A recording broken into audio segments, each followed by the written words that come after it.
today we'll talk a little bit about cadence, which is actually going to lead to a couple other topics that are really related to cadence. So first of all, what is cadence, in case you don't know, and how the heck do I know what my cadence is? Well, cadence is typically measured in the amount of steps you take per minute. And the way that you know what it is there's essentially two ways. One is that a lot of watches will tell you what your cadence is. And if you look afterwards, actually you can look during the run, it'll tell you what your cadence is in steps per minute. Or if you don't have that on your watch, you can simply count. So what you do when you're running is I would just use one foot. It's easier than trying to count both. So maybe I'm going to count every time my right foot hits the ground. I'm going to do that for 1 minute or do it times 30 seconds times 2. But steps per minute is measured with both feet. So if I counted for a minute that my right foot hit the ground 70 times in 1 minute, then my cadence would be 140 times a minute when I multiply that by 2. So cadence is simply how many steps per minute are you taking, and you'd know by looking at your watch, or you can simply count. Now, one thing that most people have heard relates to cadence, that your cadence should be 180. I could be a rich person if I had $100 every time somebody said, oh, my cadence should be 180. That's not really true. So what happened with that is there's a guy by the name of Jack Daniels, not the whiskey, but he's a renowned running coach. He once said, he was watching, I believe it was the Olympics, and watching, of course, elite runners at the Olympics, and said they're taking at least 180 steps per minute. From that, everybody surmised that 180 is the ideal cadence, that everybody should have that, and if they don't have that, then their cadence is wrong. Now, 180 is actually a fairly decent benchmark, but cadence is also relative to the person, it's relative to the pace that you're running, and it's a little bit of a means to an end. So in general, if your cadence is under 170, that's probably too slow. I think there's times when your cadence can be under 170, it's perfectly fine, I'll get into that, but in general, under 170, you're probably too slow. And if you're in the low to mid 170s, it might be something you want to check to see whether or not there's some other type of problem, because the goal is not really cadence per se. You've got two goals, and this is where cadence relates to those. Number one, when you're running, you should be quick and light on your feet. And number two, you should have a short stride. Now, that short stride is in front. As you go faster, you actually get a longer stride, but that longer stride is in the back, not in the front.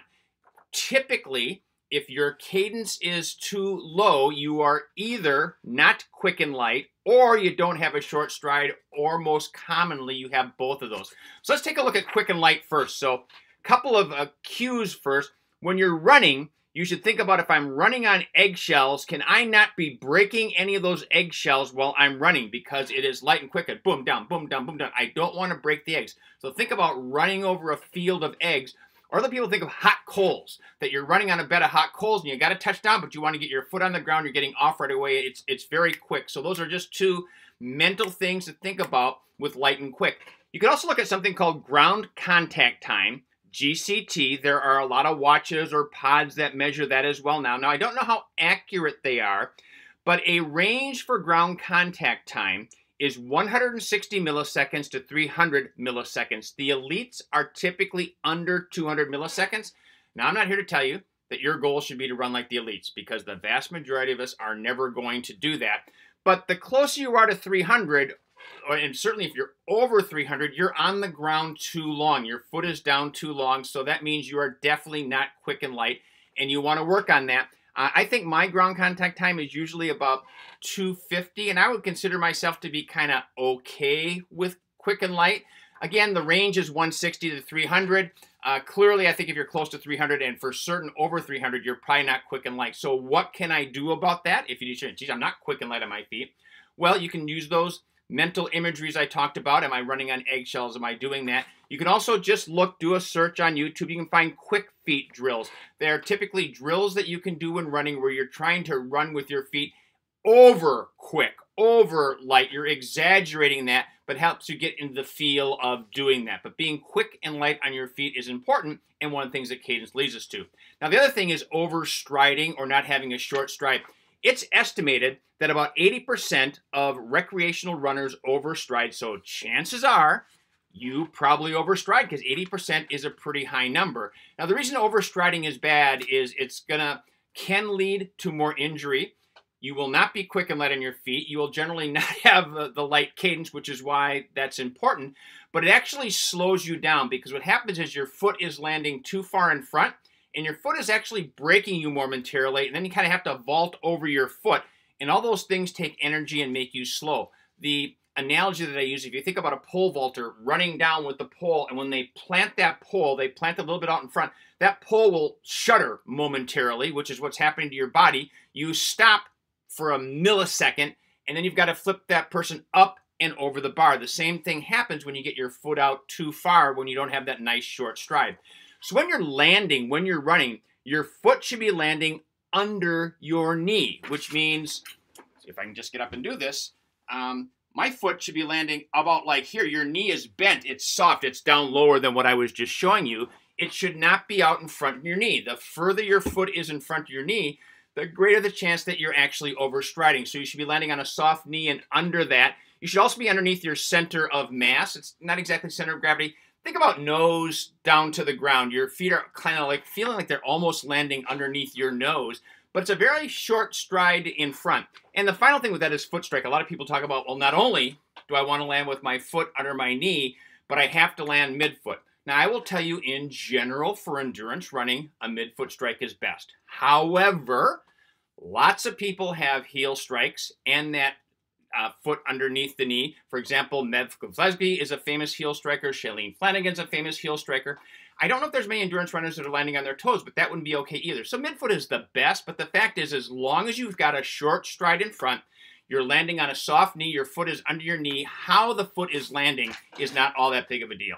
Now, let's say you've determined, you know what, I am overstriding, I've got to pick my cadence up, you know, I'm at 170 now, I think I need to get up to 178 or whatever. So, I'm going to give you a drill. I would recommend that you do this drill at the end of a short and easy run, and I would do it a couple times a week, and it is small changes. If you wanted to go from 170 to, say, 176, that could take you a year. It takes a long time to retrain your body with what to do. So you don't want to try and go from 170 to 176. You want to try to go from 170 to 172, maybe 173 at the most. And when that becomes the new norm, which could take several months, then you try and inch that up again. So if you want to improve your cadence, in most cases, it's a really long-term commitment to do that. So what you're going to do is run easy for 30 seconds from this lamp post to that thing, but do your typical easy run so you kind of know let's say your easy pace is 9 minutes. So you know at a 9-minute pace, you know, I can run from here to there in 30 seconds or whatever it is. What you want to do is try and do that same distance, that same pace at a different cadence. And that can be tricky to do because it's easier to pick up your cadence by simply running faster. But that's not what you're trying to do. If it was 9 minutes, you're trying to get your cadence from 170 to 172 in my example at that same pace. So kind of knowing how far you can go at 9 gives you something to go by. You need a metronome. There are sometimes metronomes in your watches. You can get apps for a phone. You can buy an inexpensive metronome. But what you would do is you would set that metronome, in my example, for 172.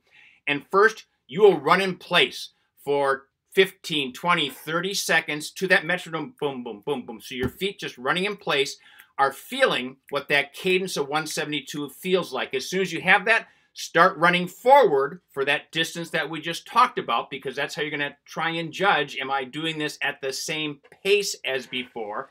And listen to the metronome. Try and get that 172 steps. So now you're trying to do 172 steps at your 9-minute pace, at that same distance to make sure you didn't go too far. And I would do that 8 to 10 times and do that a couple of times a week. Over a period of time, that should help your body get more and more accustomed to running at that little bit faster cadence at that same pace. And as I said, it takes a long, long time to do that. You've got to be willing to make a big commitment because cadence takes a long time. But it can be worth it in the end if that's going to help you with having that nice short stride in front and being quick and light. Because in the end, cadence is important, but it's about being quick and light on your feet and having that nice short stride in front.